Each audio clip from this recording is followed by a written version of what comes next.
탄핵 정국으로 인한 국정 공백이 장기화되면서 올해 4.3 추념식에 누가 정부를 대표해 참석할지 궁금증이 높아지고 있는데요. 여야 지도부는 대거 참석할 것으로 보이지만 탄핵 심판 선고 기일이 잡히면서 이번 추념식에 변수가 되고 있습니다. 박주연 기자입니다.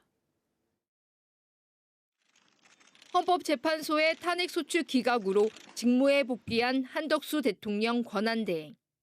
제주도는 오는 3일 행정안전부가 주최하는 제77주년 4.3 희생자 추념식에 참석을 요청했습니다. 보름 전 행안부는 최상목 권한대행의 참석을 요청했지만 탄핵 기각 결정이 내려지면서 정부 대표가 바뀌었기 때문입니다. 만약 한 권한대행이 참석하면 지난 2014년 국가추념일 지정 이후 처음으로 3년 연속 추도사를 낭독하는 정부 측 인사로 기록됩니다. 의전도 총리가 아닌 권한대행으로 대통령 의전을 받게 됩니다. 국회의장으로는 사상 처음으로 우원식 국회의장이 추념식에 방문할 가능성도 높아졌습니다. 오영훈 제주도지사는 탄핵 정국 속 유족들의 마음을 헤아릴 수 있도록 국회의장의 참석을 요청해왔기 때문입니다. 정치권 인사도 대거 추념식에 참석할 것으로 보입니다.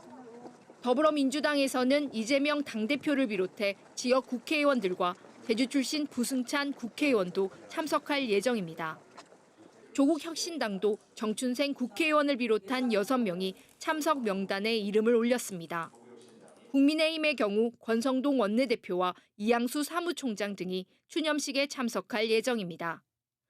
대통령 탄핵 선고가 오는 4일에 정해지면서 정부 인사와 정치권의 추념식 참석 여부에 대한 윤곽이 드러나 유족들은 안심하고 있습니다.